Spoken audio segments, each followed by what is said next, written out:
Greetings, educators.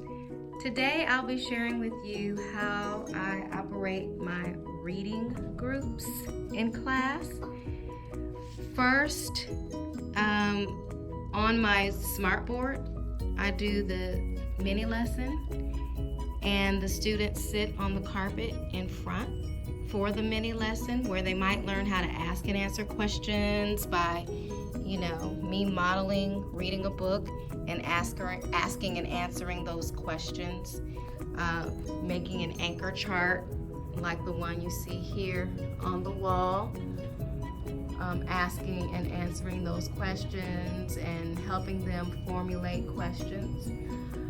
After the mini lesson, which lasts about 10 to 12 minutes, I'll have my higher reading leveled students go to the circle table, which is right here, and they'll have their folders on the circle table. Inside their folders is their work assignment for the day, and I even write it in the folder so they won't get confused as to what to do, because they work on their own while I work with the beginning readers, and I keep them at the smartboard. But to keep the higher readers focused on what their learning goal and learning target is, I have their instructions. They are to read their book, and here's the book they're working on this week. The sticker shows where they should start reading, and then there is another sticker that says stop, where they should stop reading. When they read the chapter that is assigned that day, then they pull out their worksheet and they answer in complete sentences the questions that are related to that chapter. They have to flip the question into an answer the question, and tell where they found the answer. For example, I found my answer on page 26. Or they can write the sentence that their answer was found in. Now, like I said before, while the higher readers or the upper level readers are reading at the circle table, I keep my beginning readers at the carpet with me. And we do some phonics word work to begin with. Of course, that's Open Court Phonics, the original Open Court that's posted and free online. Open Court Wygoski. This is what Marva Collins used.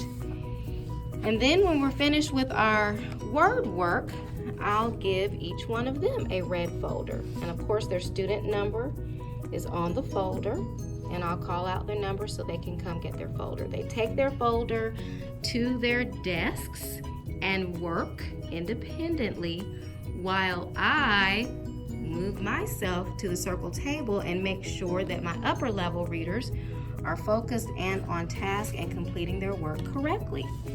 So while my beginning readers are working independently, their instructions are in their folder.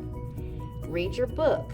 Here's the book from the original Open Court, posted online for free, books and all. All you have to do is print it out and put it together. So the book this week that we're on is The We Light. They read their book. Of course, all of the word work we did at the board is related to the words in The We Light. So there are no new words. Nothing is popping out at them that they've never learned before. Every single letter and vowel combination has been introduced. Even if they're new to English and they don't know any letters, Open Court, the original Open Court, free online, Open Court Wygoski, teaches every single letter, every single vowel combination that they need to know to become successful readers. After that, they do their worksheet. And so this is their worksheet.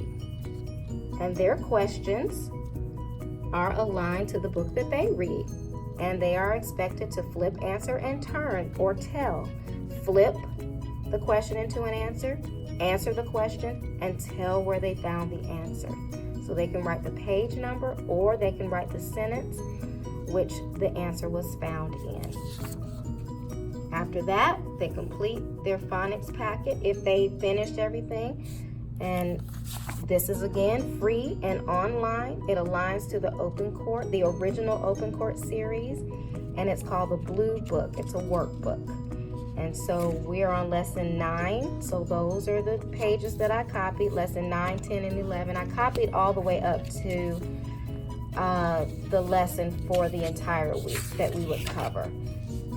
So as you can see, the lessons have quite a few words. So what I did was I split lessons in half. I'll teach a word work lesson, maybe this part on Monday, this part Tuesday, and so forth.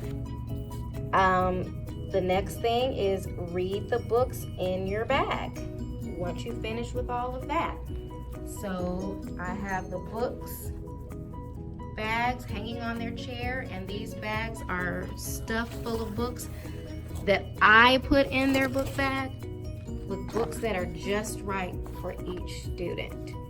So at the beginning of the year, I took some running records and found out approximately what level the students are reading on. And I pulled books from my classroom book room. I have many, many books in my classroom, but the school also has a book room. And I made sure each student had many books to read that they could read hanging in the bag on their chair. Now, I'm a little non-traditional when it comes to small groups because my philosophy is I want to be able to see and check every child's work and make sure it is correct, or make sure they correct it before they turn it in to the basket, which is over here. I have a basket where students turn in their work. So my rule in the classroom is, even when I'm working with a group, if you're finished with your work, you can bring your work to me and I will check it right there on the spot. That's how I'm non-traditional.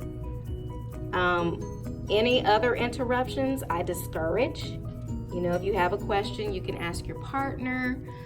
But if you have work that is complete, I need to check it before you turn it in. And then you can move on to this packet.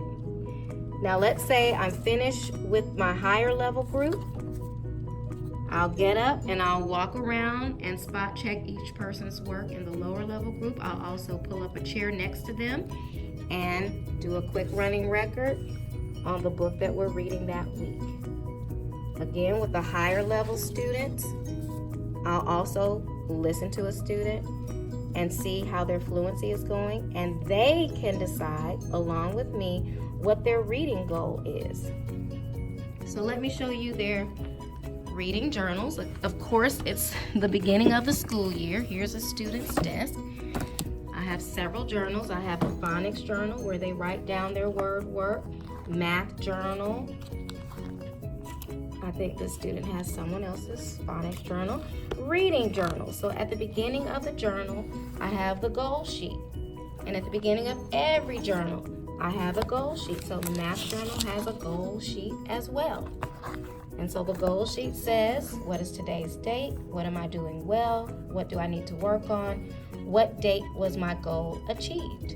So when I'm listening to a student one-on-one, reading and doing a running record, we'll go through this together after they finish reading. Now, this is an example of when a student is finished with their red folder work, then they can come to their seat, of course, read the Just Right book of their choice from their bag hanging on their chair. Write the name of the book and underline it at the top of the page, and then on the sticky notes, and I make sure that they have 4 sticky notes prior to the reading lesson, and they can ask and answer their own questions about the book. I even made a little form that says question stems to help them get started, because even with one question, they were having a hard time formulating a question. So I had to actually write a few more than just one word question stems. Since the math journal is here, same thing. I have the goal sheet, I have numbers and how to spell the words, and then every day When I'm doing a mini lesson, they are copying what I'm doing on the smartboard. So this is the actual, I guess, work that is on the smartboard. We complete it together. And so when they go into their math stations, they can use their math journal as a resource so that they can go back and look at it to exactly see what they're supposed to do.